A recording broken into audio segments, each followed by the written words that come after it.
Every pastor has a Good Friday sermon, and every church has an Easter Sunday message. But Saturday, the day between death and resurrection, almost nobody touches this. And I think that's a problem because Saturday is the day that faith had no evidence. No angels showed up. No voices came from heaven and spoke. No sign, just a group of people sitting behind a locked door, wondering if everything they believed was a lie. This is not just an ancient story. This is where a lot of us are living right now. I'm a licensed therapist and ordained clergy, and today we're going to talk about the day that a lot of churches skip and why it might be the most important day in the Easter or resurrection story. Let's think about what Saturday actually looked like for the people that followed Jesus. Friday was horrible, but Friday had adrenaline. Friday had action. There was the trial, there was the crowds, there was the walk to Golgotha, there was the crucifixion and the burial. Friday was traumatic, but it was moving. Saturday, however, was still. The body was in the tomb. The stone was not rolled, the stone was rolled over the tomb, and the disciples were somewhere behind locked doors, sitting with a devastating thought. What if we were wrong? Think about that for a moment. Disciples were people who left everything, jobs, families, communities. They followed a man that they believed was the Messiah, and they watched him heal people. They watched him do miracles. They watched him challenge the most powerful religious systems in their world. They built their entire identity around who Jesus was. And now he was dead. He was gone. Saturday was the day that faith had no evidence. No angel said, wait until tomorrow. No voice from heaven said, trust me. They had heard what Jesus talked about, but they still didn't know that Sunday was coming. We know Sunday's coming because we have the book with us. We can read the end of the book. They, however, were living inside that silence with no guarantee that anything was going to happen at all. That's Saturday. Not the triumph of Sunday and not the tragedy of Friday. Just the silence of God who wasn't speaking. Here's what I want us to sit with because this is the part that we often rush past. On Saturday, God was silent, not absent, silent. And there's a difference between absence and silence. Absence means that God isn't present. Silence means that God is there, but just isn't speaking. And for people of faith, silence is actually harder than absence. Because absence you can grieve. Silence, you just have to endure. The Psalms talk about this. David talks about, how long, O Lord, will you forget me forever? How long will you hide your face from me? David didn't ask if God was real. David asked, are you listening? Can you hear me? That's a silent Saturday prayer. A prayer spoken by someone in silence, a prayer spoken into silence by someone who still believes, but doesn't feel anything coming back, sees no evidence of anything at all. And here's the truth. We don't often talk about this. Silence or Silent Saturday is a legitimate season of faith. It's not a failure, it's not a detour, and it's not punishment.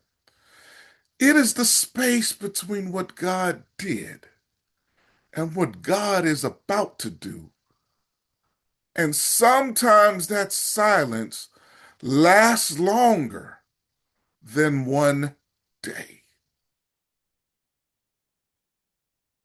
The disciples didn't do anything wrong on Saturday. They didn't lack faith. They didn't miss a sign. They were living in the gap between promise and fulfillment.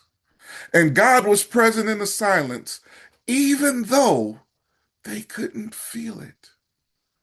If you've ever prayed and heard nothing back, that's not abandonment. That just might be Saturday.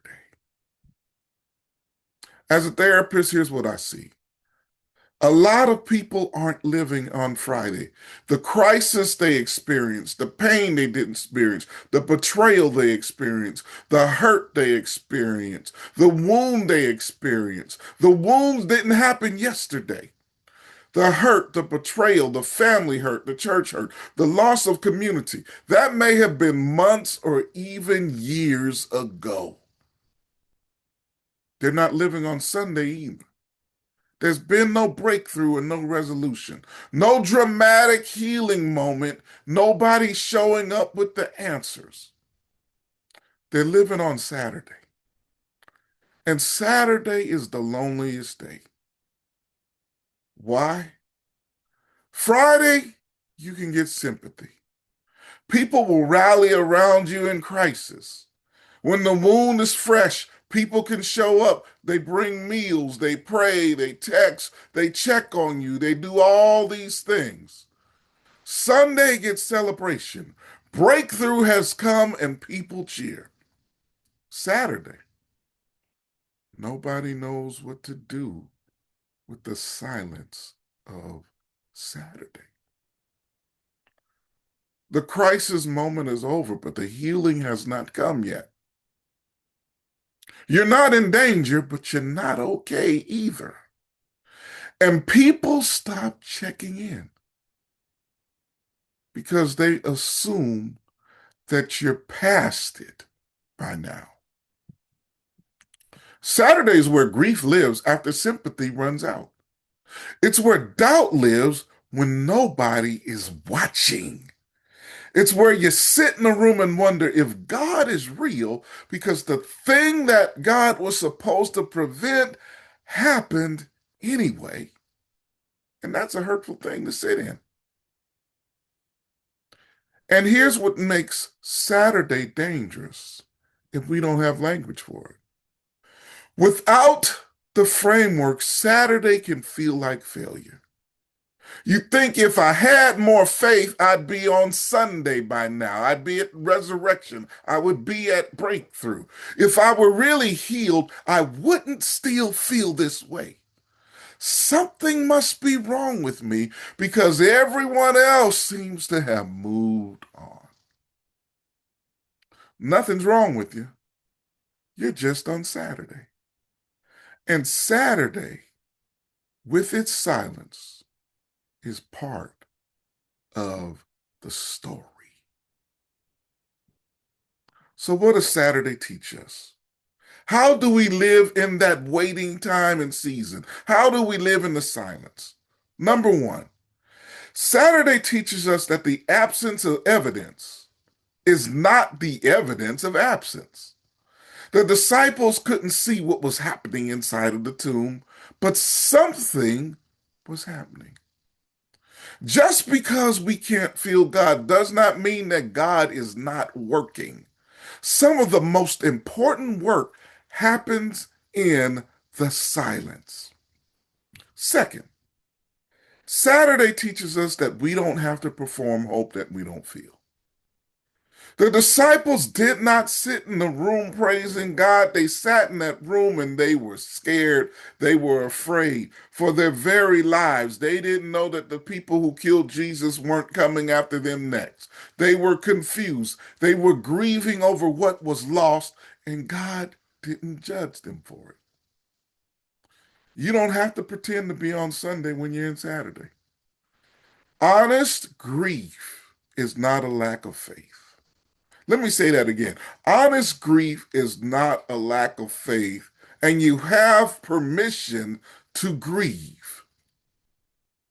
Grieving is actually a form of faith because you're still there in the room, still mourning over what was lost, and that was a natural process. Even in the Bible, when Lazarus died, the scripture tells us the shortest verse, Jesus wept. Jesus grieved even though he knew that he would raise Lazarus again. So when we are in Saturday, honest grief is not a lack of faith. Number three, Saturday teaches us staying is enough. The disciples did not go and do anything heroic on Saturday. They did not go preach the gospel. They did not go do miracles. They did not go evangelize. They didn't start a ministry. They didn't do a lot of things. They sat behind a locked door and they stayed. And when Sunday came, they were still behind that locked door. If you're on Saturday right now, you don't have to produce anything. You don't have to perform anything. You don't have to resolve anything. You just have to stay. I would say stay in the room, stay in the process, stay in the story. And if you need to, stay in grief. Because Saturday is not the last chapter. Saturday is just the quietest chapter.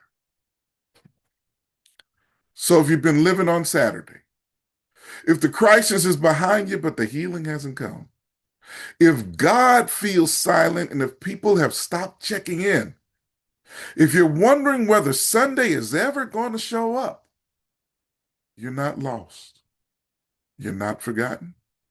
And you are not failing. You're in the part of the story that nobody talks about, but it's still part of the story. The disciples didn't know Sunday was coming, but it came anyway. Stay in the room. Stay in the room. Stay in the room.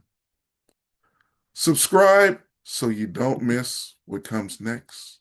And remember, love God, love people, and love yourself. Take care.